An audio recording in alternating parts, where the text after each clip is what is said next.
그 사람에게 축복합니다. 성령으로 충만함 받으십시다.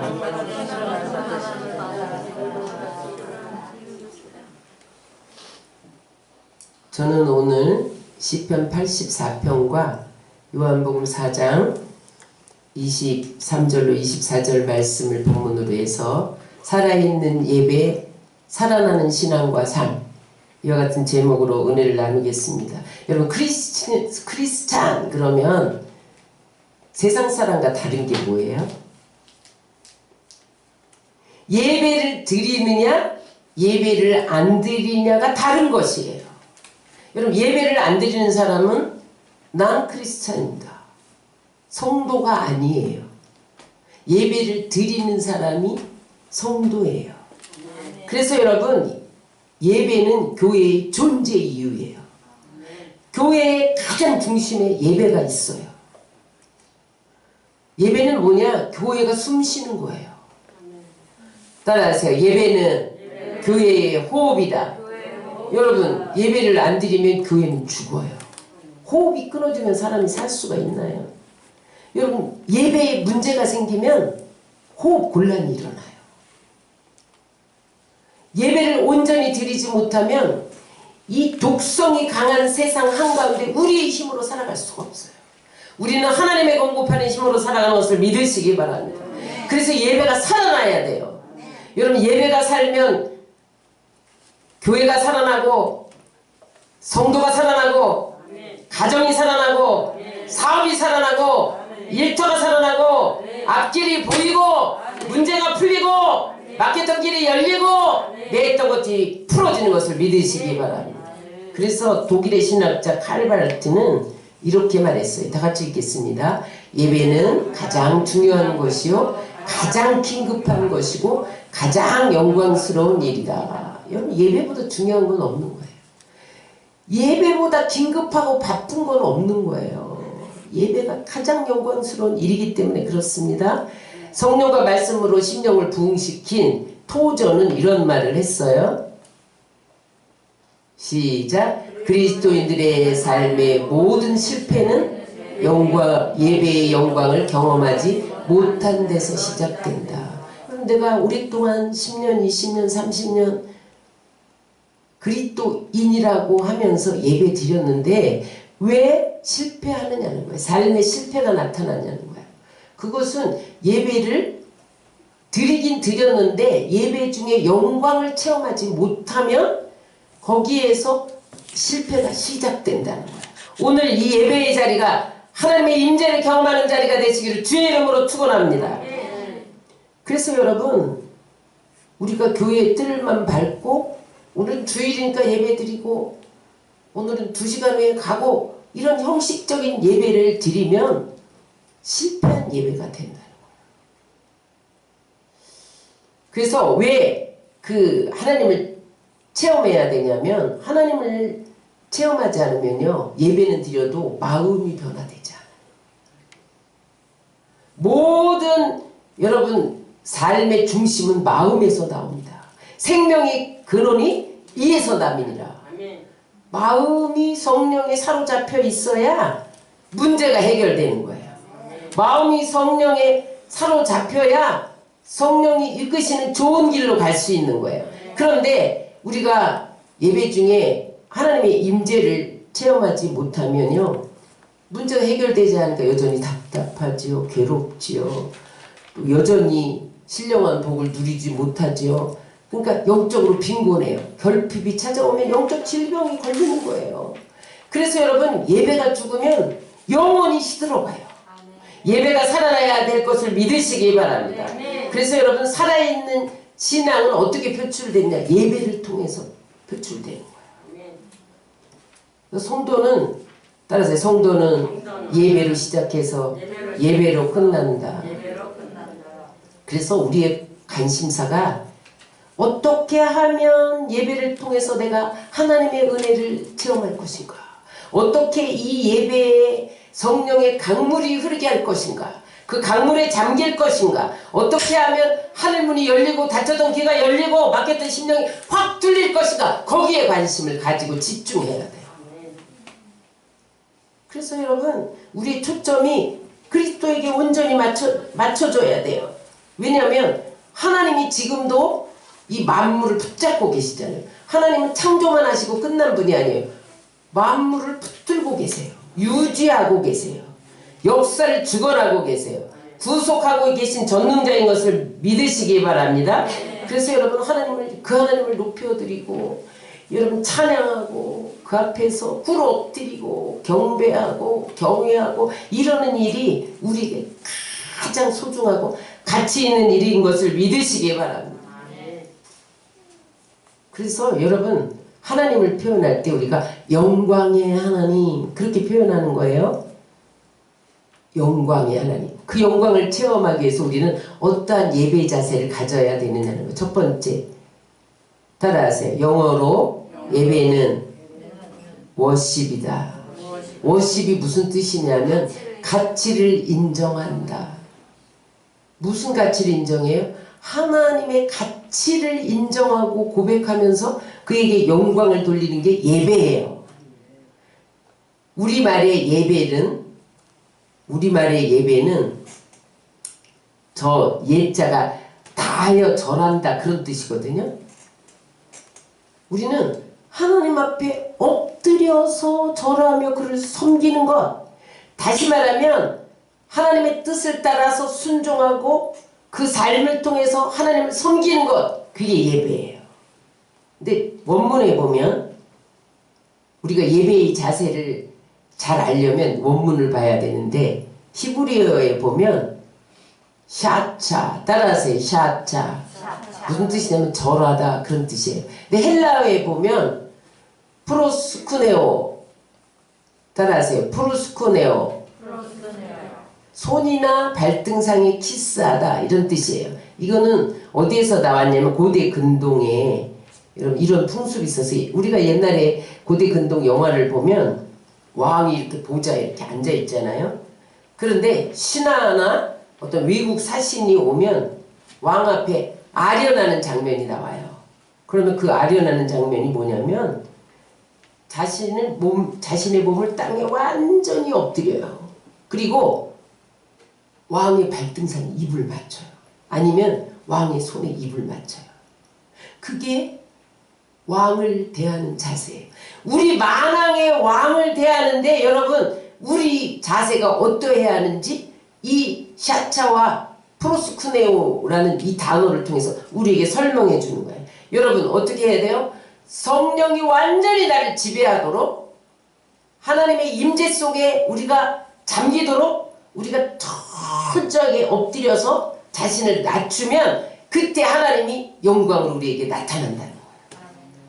시편 2편 11절로 12절을 다 같이 읽겠습니다. 여호와를 경외함으로 섬기고 떨며 즐거워할지어다. 그 아들에게 입맞추라. 그렇지 아니하면 진노하심으로 너희가 길에서 망하리니 그 진노가 급하심이라. 여호와를 의지하는 자는 다 복이 있도다. 여기에서 하나님 앞에서 우리가 두 가지 반응으로 나타나는데 어떻게 나타나는지 기쁨과 두려움으로 예배를 드려야 돼요. 예배 드릴 때 기쁨이 솟아나게 돼 있어요. 근데 한쪽으로는 두려움. 뭐예요? 하나님을 경외하는 경외심, 두려움. 그 어미도 앞에서 내가 너무 두려운 거예요. 내 죄가 막 드러나요.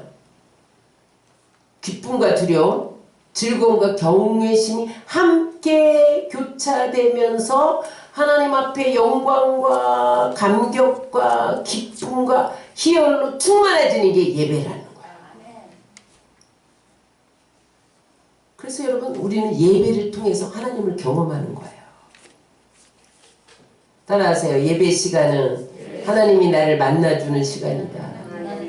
하나님께서 구약에 성막을 지으실 때 왜 성막을 지으셨어요? 하나님이 만나주시려고. 너희들이 성막에서 제사를 드릴 때 내가 만나주리라.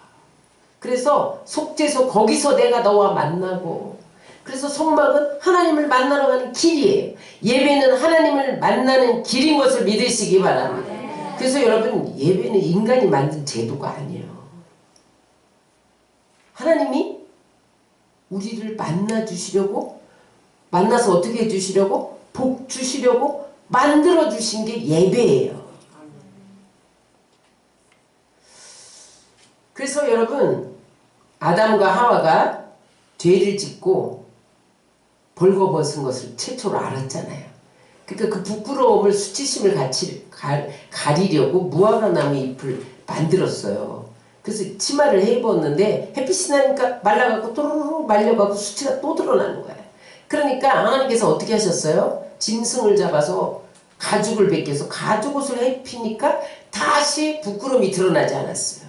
여러분, 예수님이 우리의 죄를 안고 십자가에서 피 흘려 그 피로 우리를 덮어주셨기 때문에 그 피를 통하여 우리가 다시는 수치를 당하지 않고 하나님께로 나가서 얼굴을 대면하고 하나님을 경외하고 하나님을 만나고 하나님께서 복 주시는 것을 받게 되는 것을 믿으시기 바랍니다. 그래서 여러분, 우리는 오늘도 예수 그리스도의 피를 의지해서 하나님께 나오는 자마다 하나님이 만나주시는 거예요. 그래서 여러분, 예배의 성공은 따라하세요. 하나님을 만나느냐 못 만나느냐. 내가 주일날 교회 갔다 왔어, 이게 예배가 아니에요. 내가 예배에 하나님을 만났느냐 못 만났느냐가 예배에 성공한 자냐 예배에 실패한 자냐로 가름되는 거예요.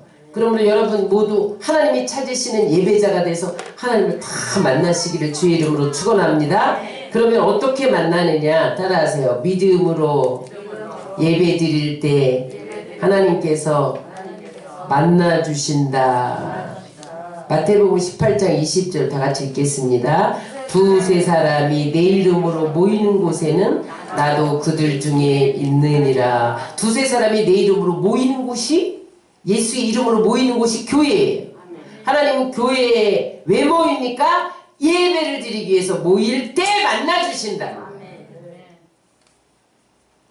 함께 해주신다는, 그들 중에 있느니라.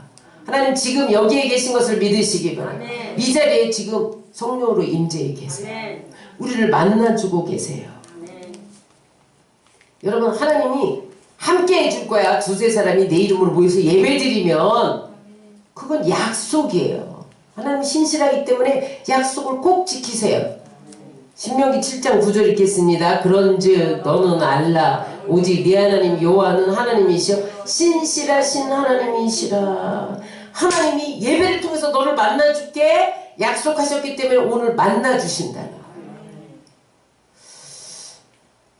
문제는요, 하나님 우리를 만나주시기 원하는데 왜 못 만나느냐? 나에게 문제가 있어. 마가복음 5장에 보면 12해 동안 혈루증 앓은 여인의 이야기가 나와요. 근데 그 여인이, 혈루병은요 몸에서 출혈이 되는 거예요. 그러니까 부정한 병이기 때문에 격리됐어요. 코로나 걸리면 격리됐잖아요. 여러분, 사람 못 만나요. 그렇게 격리되어서 살았는데, 그러니까 12년 동안이나 격리돼서 살았으면 얼마나 외롭고 고독하고 힘들었겠어요. 그러니까 이 의원 저 의원 다 찾아다니고, 의원, 좋은 의원, 훌륭한 의원은 다 찾아다니고, 돈도 많이 써서 이제는 다 가산이 탕진돼서 돈도 없어요. 근데 이 여인이 예수님이 지나간다는 소리를 들은 거예요. 그리고 예수님이 지나간다는 소문을 듣고 예수님 앞에 갔는데 사람들이 인산이내라 예수님을 만날 수가 없어요. 그런데 어떻게 군중들을 해치고 가서 예수님 옷자락을 만졌는데 그 순간 예수님에게서 능력이 흘러나갔어요. 그 예수님이 누가 내 옷에 손을 대었느냐? 이렇게 물으셨어요. 그랬더니 제자들이, 아니 예수님, 이렇게 무리들이 밀고 당기고 했는데 누가 됐는지 어떻게 아십니까? 그럴 때 예수님이 뭐라고 말씀하셨냐면, 누가 나에게 믿음으로 손을 댄 자가 있다. 그 자가 지금 내게서 능력이 흘러나가서 고침을 받았다. 이것을 아셨던 거예요. 여러분, 다른 사람들은 예수님을 그냥 선생님 정도로 알았어요. 무슨 혁명가? 유대인들을 구원할 왕이 됐으면 좋겠다. 뭐 이렇게 원하는 사람도 있었죠. 아니면 선지자? 아니 교사? 이렇게 생각했어요. 그런데 이 혈루증 앓는 여인은 하나님의 아들이야. 예수님은 하나님이야. 내가 저분을 만나면 고침을 받을 수 있어. 이런 믿음을 가지고 나갔기 때문에 고침받은 것을 믿으시기 바랍니다. 마가복음 5장 30절로 34절에 이렇게 말씀하고 있습니다. 시작. 예수께서 그 능력이 자기에게서 나가는 줄 곧 스스로 아시고 무리 가운데 돌이켜 말씀하시되 누가 내 옷에 손을 대었느냐 하시니 제자들이 여쭤오되 무리가 에워싸 미는 것을 보시며 누가 내게 손을 대었느냐 물으시나이까 하되 예수께서 이를 행한 여자를 보려고 둘러보시니 여자가 자기에게 이루어지는 알고 두려워하여 떨며 와서 그 앞에 엎드려 모든 사실을 여쭈니 예수께서 이르시되 딸아 내 믿음이 너를 구원하였으니 평안히 가라. 내 병에서 놓여 건강할지어다. 내 믿음이 너를 병에서 노연하게 했다는 거야. 예배도 마찬가지예요. 예배 나올 때 어떤 사람을 만나주시느냐? 믿음으로 나와야 만나주세요. 믿음 없이 나오면 안 만나주세요. 습관적으로 주일이기 때문에 의무적으로 그렇게 예배 나오는 사람은 예배 시간을 낭비하는 거야. 여러분 오늘 하나님께서 우리에게 만나주신다 이런 기대와 믿음을 가지고 나오신 분마다 모두 하나님을 만나시기를 주의 이름으로 축원합니다. 그래서 여러분 가인과 아벨의 제사 중에서 왜 아벨의 제사는 받으시고 가인의 제사는 받지 않으셨느냐? 많은 사람들이 가인은 농사 지은 거를 드렸기 때문에 안 받으셨고 아벨은 양을 드렸기 때문에 받았다. 그 재물에는 문제가 없어요. 믿음으로 드린 예배냐 믿음으로 드리지 않는 예배냐에 따라서 아벨의 제사는 받으시고 가인의 제사는 받지 않으신 거예요. 히브리서 11장 4절을 시작. 믿음으로 아벨은 가인보다 더 나은 제사를 하나님께 드림으로 의로운 자라 하시는 증거를 얻었으니 믿음으로 나왔다는 거예요. 그래서 히브리서 기자는 우리가 하나님 앞에 나올 때 반드시 믿음을 갖고 나와야 된다는 거예요. 히브리서 11장 6절입니다. 믿음이 없이는 기쁘시게 못하나니 하나님께 나가는 자는 반드시 그가 계신 것과 또한 그가 자기를 찾는 자들에게 상 주시는 이심을 믿어야 할지니라. 믿음을 가지고 하나님 나에게 오늘 날 만나 주실 거야. 하나님 나에게 복 주실 거야. 상 주실 거야. 분명히 하나님 살아계시잖아. 그걸 믿고 나와야 된다는 거예요. 그래서 여러분 오늘 12회를 혈루증하던 여인이 믿음으로 옷자락을 붙잡았던 것처럼 우리도 여러분 하나님을 만날 것을 기대하고 날마다 예배의 자리에 나오시기를 주의 이름으로 축원합니다. 두 번째 어떠한 예배자에게 하나님 만나주시느냐 신령으로 드리는 예배에 하나님이 만나주세요. 여기 신령은 헬라어로 퓨마티예요. 이것은 성령이라고 번역하기도 하고 영적인 것 그렇게 번역하기도 해요. 여러분 우리가 예배 드릴 때 성령으로 예배를 드려야 만나주세요. 성령이 우리 영혼을 붙잡을 때 우리 속에서 불이 붙어요. 제가 어제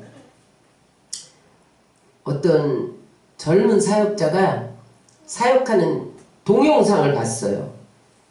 막 귀신 쫓아내고 질병을 치유하고 막 성령의 불 막 이러고 막 나가 막 이렇게 고아웃 고아웃 막 이러면서 외치는데 그걸 보면서 불이 확 오는 거예요 저한테. 왜냐면 그 현장에 성령의 불이 임하니까 그게 그 성령은요 공간의 제약을 안 받아요. 아니 뭐 핸드폰 속에 있는 게 무슨 불이 와? 성령은요 공간의 제약을 안 받아요. 그게 저한테 확 오는 거예요. 그래서 제가 충만해졌어요. 성령이 우리 영혼을 만져주실 때 우리 안에 성령의 불이 붙는 거야. 그래서 우리를 하나님의 임재 앞으로 인도해 주세요. 그 성령께서. 성령이 우리를 터치할 때 우리 몸과 영이 하나가 되어 하나님을 예배하게 되는 거예요.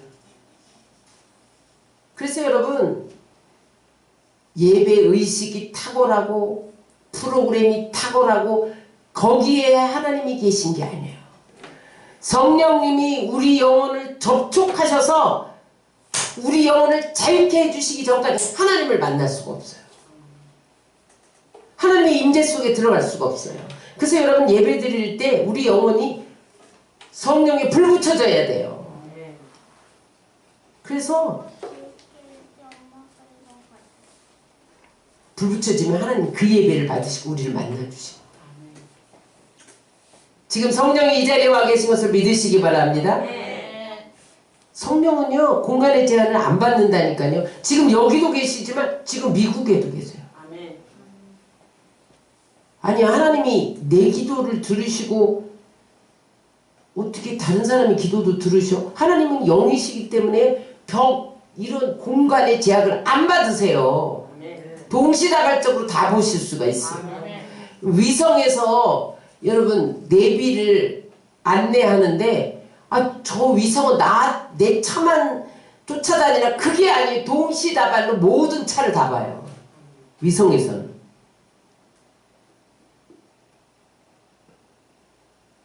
그래서 다시 말하면 성령으로 드리는 예배는 뭐냐? 제한을 받지 말고 드려라, 이 말이에요. 어떤 제한을 두지 마라. 하나님이 뭐 이것까지 하실 수 있겠어? 자기 테두리, 자기 믿음의 테두리 안에 성령을 가두면 안 돼요. 성령이 마음껏 활동하실 수 있도록 모든 것을 열어두는 거예요. 내 마음을 활짝 여는 거예요. 귀를 활짝 여는 거예요. 의식, 체면 생각하지 말고 목적껏 찬양하고 방언으로 기도하고 눈을 감기도 하고 춤을 추기도 하고, 성령이 나에게 임재하는 공간을 제한하지 말라는 거예요. 어떻게? 마치 술 취한 것처럼. 에베소서 5장 18절 20절 시작. 술 취하지 말라. 이는 방탕한 것이니 오직 성령의 충만함을 받으라. 시와 찬송과 신령한 노래들로 서로 화답하며 너희의 마음으로 주께 노래하며 찬송하며 범사에 우리 주 예수 그리스도의 이름으로 항상 아버지 하나님께 감사하며. 술 취하면요, 기분이 좋아져요. 평소에 말을 못했던 사람이 막 떠들어. 그럼 큰 소리 쳐. 너 죽어. 까불면 죽어. 막 이래. 평소에는 사람들 눈치를 보고 막 이랬던 사람이 술 먹으면 막 소리 질러. 성령이 취하면요, 신령한 노래와 찬송이 내 안에서 와 퍼져나간다는 거죠. 막 찬양하게 된다는 거죠. 그래서 영이신 하나님을 향하여 마음을 열고 예배를 드리면 성령께서 우리를 자유롭게 이끌어 가십니다. 아멘. 신령하게 드리는 예배가 그 예배예요. 여러분, 신령하게 드리는 예배를 하나님이 받으실 줄 믿습니다. 세 번째, 어떤 예배를 받으시느냐? 진정으로 드리는 예배를 받으세요. 진정은 헬라어로 알레테이아예요. 진실하게 드려라. 진리로 드려라. 실체로 드려라. 그런 뜻인데, 여러분, 하나님은 진실한 마음으로 나올 때 그 예배를 받으십니다. 그리고 우리를 만나주세요. 우리가 이런 말 할 때가 있어요. 마음에도 없는 말 하지마. 그 말은 뭐예요? 속으로는 그렇지 않으면서 겉으로는 그런 척 한다는 거예요. 근데 사람은요, 영물이잖아요. 영적인 존재잖아요. 그래서 그 말이 진실인지 거짓인지를 아무리 꾸며대고 둘러대고 수단 방법을 다 가지고 다 알게 돼 있어요. 그런데 여러분, 하나님이 영이신데 우리의 속에 거짓과 탐욕과 불의와 우상숭배 그런 걸 모르겠어요? 아신단 말이에요. 그런 것을 가지고 진정성 없이 예배의 자리에 앉아 있으면요, 감동이 안 와요. 성령이 우리를 터치하지 못해요. 하나님의 임재 가운데 못 들어가요. 하나님을 만날 수가 없어요. 그래서 진정으로 예배드리는 것은 솔직하고 정직한 마음으로 하나님 앞에 섰을 때 우리를 만나 주신다는 거예요. 여러분 바리새인들 보세요. 서기관들 보세요. 그들은 엄숙히 제사를 잘 드렸어요. 율법도 잘 지켰어. 근데 그 마음에는 탐욕과 악독이 가득했어. 회개도 안 해. 거룩한 척해. 근데 하나님 앞에 진실하지 않았어요. 그랬더니 하나님이 그들을 뭐라고 책망합니까? 회칠한 무덤 같은 자들아. 겉만 번지르르 하얗게 보이는데 속에 무덤을 파면 썩은 내가 나는 이 회칠한 무덤 같은 자들아. 이렇게 책망하셨잖아요. 마태복음 23장 27절입니다. 봐 있을진저 외식하는 서기관과 바리새인들이여 회칠한 무덤 같으니 겉으로는 아름답게 보이나 그 안에는 죽은 사람의 뼈와 모든 더러운 것이 가득하도다. 그러므로 여러분 하나님 앞에 진실을 가지고 예배드릴 때 하나님이 우리를 만나주시는 것을 믿으시기 바랍니다. 죄가 가로막혔으면 하나님이 우리 기도를 듣지 않으세요.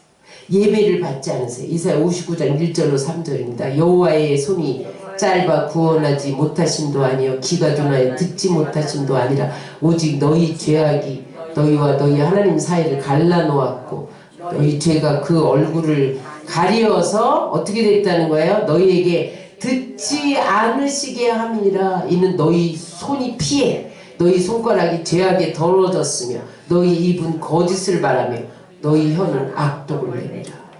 여러분 보세요.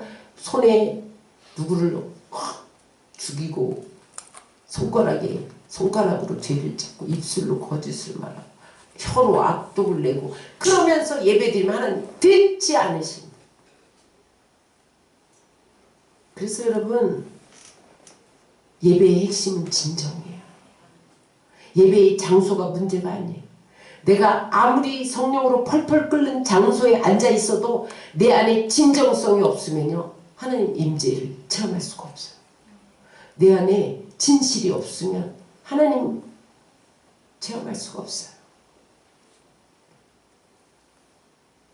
그래서 여러분 진실하게 서지시기를 주의 이름으로 축원합니다.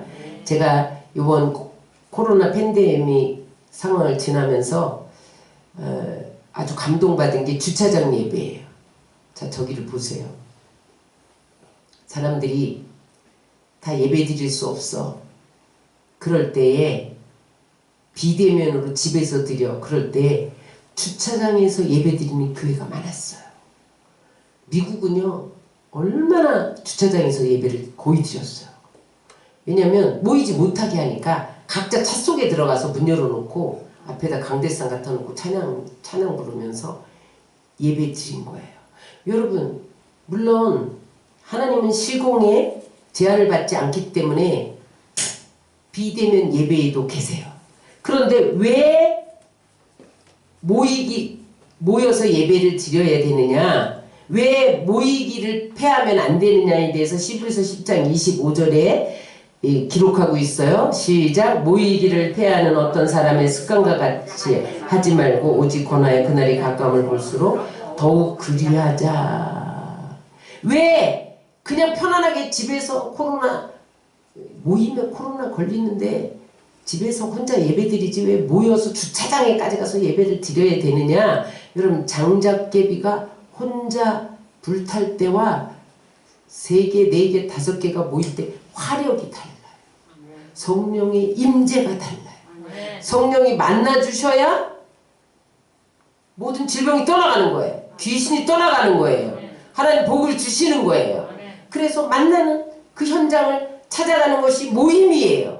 너희가 2-3 사람이 내 이름으로 모이는 그 자리에 내가 함께 하겠다고 말씀하셨고, 모이기를 패하는 어떤 사람의 습관처럼 하지 말고, 여러분 마지막에 가까우면 다 모이기를 패한대요. 코로나 팬데믹을 겪으면서 우리가 봤잖아요. 모이지 마, 교회에 모이지 마, 계속 2년 동안 못 모였잖아요. 그게 마지막 때가 가까운 거예요. 이제 앞으로 더 모이지 못할 날이 와요. 그런데 너희는 그렇게 하지 말고 그날이 가까울수록 모이기를 패하는 습관처럼 하지 말고 모이라는 거예요. 주차장으로 모이든지 어디로든지 모여서 예배 드리면 그 자리에 주님이 함께 계신다는 거예요. 여러분 사람들이 거금을 내고 왜 음악회를 가요? 아니 집에서 유튜브로 얼마든지 음악 들으면 되는데 뭐하러 우리 집에 옛날 그 스피커 좋은 전축도 있고 막 이거 돌아가는 거 뭐죠? 이런 거 다 있는데 뭐하러 음악회 가요? 공간이 주는 의미가 다른 거예요. 교회는 단순히 건물이 아니에요. 하나님이 임재해 계신 장소예요. 그래서 교회에 모여서 기도하고 찬양하고 예배하고 영과 마음이 하나 돼서 네 마음 내 마음이 하나 돼서 영으로 하나 되면 그 자리에 하나님이 임재해 계시는 것을 믿으시기 바랍니다. 그래서 예배는 마치 심장에서 피를 펌프질해서 온몸에 보내는 것과 같아요. 여러분 심장에서 이 펌프질을 못하잖아요. 그러면 몸 안에 세포와 조직과 기관이 다 타격을 받아요. 그래서 심장이 펌프질을 해서 피를 팍팍 공급해줘야 세포에 골고루 산소와 영양소를 공급해줘야 신진대사가 이루어지는 거예요. 만약에 심장이 펌프질을 못한다면 뇌졸중으로 쓰러지는 거예요. 뇌출혈로 쓰러지는 거예요. 여러분 예배가 영적 생활에 심장 역할을 한다니까요. 그래서 여러분 예배가 살아있으면 하나님과의 관계에 생동감이 생기는 거예요. 예수님이 생생하게 느껴지는 거예요. 예배가 살아있으면 성령의 인도하심이 분명해지는 거예요. 예배가 살아있으면 여러분 우리 삶의 처소에 생기가 도는 거예요. 활력이 넘치는 거예요. 만족이 넘치는 거예요. 기쁨이 넘치는 거예요. 여러분 직장과 사업이 살아나는 거예요. 가정이 더욱 여러분 화평과 은혜가 넘치게 되는 거예요. 그래서 여러분 예배를 통해서 자꾸 하나님이 우리의 심장을 펌프질하듯 그 은혜를 자꾸 우리의 가정과 우리의 자녀와 사업과 일터에 흘러가게 여러분 그것이 예배의 힘이에요. 예배에는 강력하고 신비한 힘이 있어요. 그래서 여러분 예배에서 하나님을 경험하지 못하면요 하나님이 점점 작아져 문제만 커져. 그러나 여러분 하나님을 체험하면 문제는 작아져 하나님은 커 보이는 것을 믿으시기 바랍니다. 그러므로 여러분 신령과 진정으로 예배 드려야 돼요. 믿음으로 예배를 드리시기를 주의 이름으로 축원합니다. 그러면 네 번째 마지막 예배자에게 주는 축복이 있습니다. 성경에 보니까 단을 쌓았다. 아브라함이 단을 쌓았다. 가는 곳마다 단을 쌓았다. 이런 말이 나와요. 그게 뭐예요? 가는 곳마다 예배 드렸다. 그 말이에요. 여러분 아브라함이 가는 곳마다 제단을 쌓았을 때 심지어는 모리아에서 이삭을 번제로 드리려고 단을 쌓기까지 할 때 하나님이 그 예배를 받으시고 믿음의 조상이 되게 한 것을 믿으시기 바랍니다.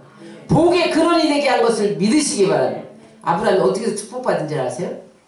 단을 쌓았어. 예배를 드렸어요. 그랬더니 하나님이 네가 복 주는 자는 나도 복 줄게. 네가 저주하는 자는 나도 저주할게. 이런 복을 줬어요. 노아가 어떻게 해서 여러분 모든 사람이 물심판, 홍수로 심판당할 때 살아남았는지 아세요? 단을 쌓았어요. 여러분 홍수가 끝나고 노아가 나와서 제일 먼저 한 게 단을 쌓았어요. 그래서 하나님이 그 예배를 받으시고 노아에게 뭐라고 약속하십니까? 다시는 홍수로 이 땅에 멸하지 않으리라. 그리고 너를 번성케 하리라. 번성케 하리라. 예배를 드리면요 하나님 모든 사람이 멸망당할 때도 구원을 받는 것을 믿으시기 바랍니다. 그 다음에 번성케 해주신 복을 주세요. 야곱이 형 에서를 속이고 외아저씨 집으로 도망치다가 밤을 만났어. 베델 광야에서 누워서 돌베개 배구자고 두려워서 덜덜 떨고 있는데 갑자기 하나님이 나타나셨어요. 천사들이 사닥다리가 하늘과 땅을 이었는데 천사들이 오르락 내리락 하면서 거기 하나님이 계셨어요. 그래서 야곱이 하나님이 나와 함께 계셔서 내가 이 길을 가는 동안 먹을 것과 입을 옷을 주시고 다시 아버지께로 평안히 돌아오게 하시면 내가 10분의 1을 하나님께 드리겠나이다. 그 다음에 하나님의 성전을 세우겠습니다. 이렇게 고백을 했어요. 그러면서 거기서 자기가 베고 자던 돌을 가져다가 기둥으로 세우고 기름을 붓고 거기다 단을 쌌어. 거기서 예배를 드렸어. 그것을 그 이름을 베델이라 하였더라. 그랬는데 그 이름이 옛 이름은 루스더였어요. 그런데 하나님이 야곱의 그 예배를 받으시고 바단 아람 요 아저씨 집에 가서 거부가 되어 돌아오게 해서 11조뿐만 아니라 10의 9조도 드린 것을 믿으시기 바랍니다. 하나님은 예배를 받으세요. 여러분 이삭이 가는 곳마다 제단을 쌓을 때 여러분 중동 지역은 물이 없잖아요. 근데 제단을 쌓으면 이삭이 우물을 파면 퐁퐁 샘물이 솟아.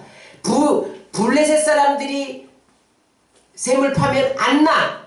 근데 예배를 드리고 우물을 파면 퐁퐁 솟아. 모든 사람이 다 흉년이야. 그런데 가는 곳마다 단을 쌓았더니 어떻게 됐어요?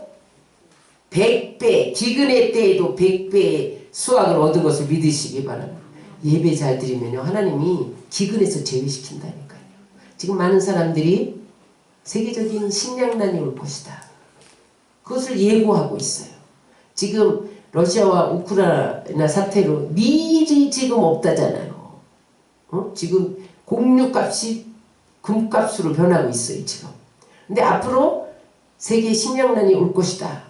그래서 사람들이 염려하고 있어요. 그러나 여러분 예배 잘 드리면 기근의 때에도 100배의 수확을 얻게 될 줄 믿습니다. 믿음대로 될지어다. 세계에서 가장 영향력 있는 나라가 미국이에요. 미국에서도 가장 영향력을 미치는 소수 민족이 유대인이에요. 그런데 유대 민족을 연구해 보니까 가장 장수하는 민족이에요. 그 다음에 범죄율이 가장 적은 나라가 유대 민족이에요. 그 다음에 노벨상을 가장 많이 받은 민족이 유대 민족이에요. 근데 그들이 뭐라고 고백하냐면 따라하세요. 유대 민족은 안식일을 지켰고 안식일은 유대 민족을 지켰다. 그들이 고백이에요. 그들이 안식일을 철저히 지키면 예배드리고 그랬더니 안식일 예배가 유대 민족을 지켰대. 예배가 여러분들을 지키는 것을 믿으시기 바랍니다. 여러분들의 가정을 지키시고 그 민족을 나라의 흥망성쇠도 예배에 달려있는 거예요. 예배가 지켜주는 거예요. 민족을. 여러분 예배가 여러분 가정을 지켜주시는 거예요. 예배가 교회를 지켜주시는 거예요. 역사적으로 가장 축복을 많이 받고 선한 일을 많이 한 사람이 누구냐면 존 데이비스 록펠러입니다. 그런데 록펠러가 이룬 세 가지 기적이 있어요. 그는 역사상 가장 가난한 가정에서 태어났지만 가장 부유한 자가 됐다는 거야. 이게 너무 기적이잖아요. 또 하나는 뭐냐면 역사상 가장 많은 돈을 다른 사람에게 기부했어. 장학재단, 뭐 어려운 사람, 뭐 기부금을 그렇게 많이 한 사람이 록펠러예요. 그 다음에 또 하나의 기적은 뭐냐면 98세까지 장수했는데 이빨이 하나도 썩지 않았대. 아주 건강하게 살다가 그냥 뿅 천국에 간 사람이 록펠러라는 거야. 근데 그 비결이 어디에 있었느냐? 그 비결이 어디에 있었느냐? 따라하세요. 교회에 나가서 예배드리는 일을 한 번도 빠지지 않았다. 둘째, 매일 성경을 읽었다. 셋째, 온전한 11조를 드렸을 뿐만 아니라 10의 9조까지 드렸다. 그 기적을 이룬 배경은 교회에 나가서 한 번도 예배를 빠지지 않고 매일 성경을 10의 9조까지 드렸다. 오늘 시편 84편에 예배 드릴 때 하나님이 주시는 복이 있어요. 84편 6절 읽겠습니다. 그들이 눈물 골짜기로 지나갈 때 그곳에 많은 샘이 있을 것이며 이른 비가 복을 채워주나이다. 지금 시편 84편의 배경은 이스라엘이 아수르의 포로로 잡혀갔어요. 그래서 예배 드리는 삶이 끊겼어요. 그러니까 이 시인이 예배를 갈망하면서 눈물 골짜기를 지나갔다는 거예요. 그랬을 때 하나님이 어떤 복을 주셨느냐? 눈물 골짜기로 지나갈 때 그곳에 샘이 있었다. 눈물로 하나님께 예배 드렸더니 하나님이 거기에 샘이 터지게 했대. 그 다음에 이른 비로 채워주셨대. 여러분, 팔레스타인 물이 귀하잖아요. 샘은 생명이에요. 예배 드리는 자에게 하나님께서 생명의 역사를 일으켜준다는 거예요. 건기가 되면요, 이른 비가 내리지 않으면 농사를 지을 수 없어요. 근데 하나님이 이른 비에 축복을 주신다는 거예요. 무슨 말이냐면 하나님이 축복해 주시고 도와주신다는 거예요.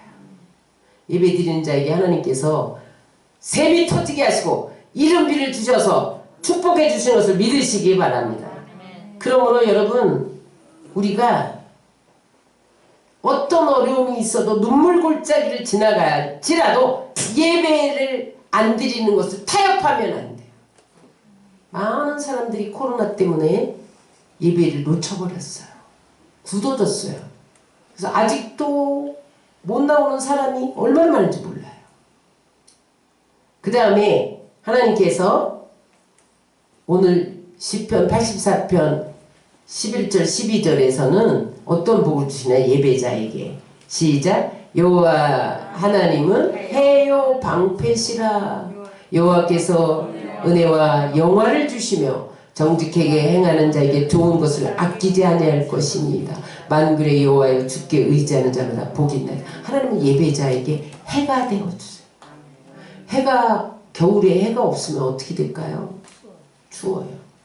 해는 따뜻함을 제공해줘요. 여러분, 지금 이 전기불이 꺼지면 어떻게 될까요? 어둡잖아요. 하나님 밝게 해주세요. 우리의 삶을 하나님이 해가 돼서 비춰주시고 따뜻하게 해주시고, 방패는 적에게서 보호해 주시는 거잖아요. 그래서 하나님은 예배드리는 자에게 자연재해, 해가 또 막 광선이 내리쬐면 일사병으로 죽잖아요. 자연재해에서도 막아주시고 인간적인 재해에서도 막아주시는 것을 믿으시기 바랍니다. 그뿐만 아니라 좋은 것을 아끼지 아니할 것이다. 여러분, 뭐가 좋은 거예요? 여러분들이 좋아하는 걸 아끼지 않고 주신다는 거예요. 부모가 자식에게 아끼지 않고 주시듯이 하나님은 우리에게 풍성하게 주신다는 거예요. 예배자에게 은혜를 베풀어 주신다는 거예요. 영원롭게 해주신다는 거예요. 안식을 주신다는 거예요. 기도를 들어주신다는 거예요. 여러분, 신령으로 진정으로 예배드리는 자에게 이 복을 주신다. 말씀 정리합니다. 마리아가 예수님이 장사될 것을 알고 평생 결혼 지참금으로 모아두었던 나드향유 옥합을 예수님 발 앞에 들이부을 때 가룟 유다는 어찌하여 낭비하느냐 그렇게 비난을 했어요. 그러나 그때 예수님이 뭐라고 말씀하셨어요?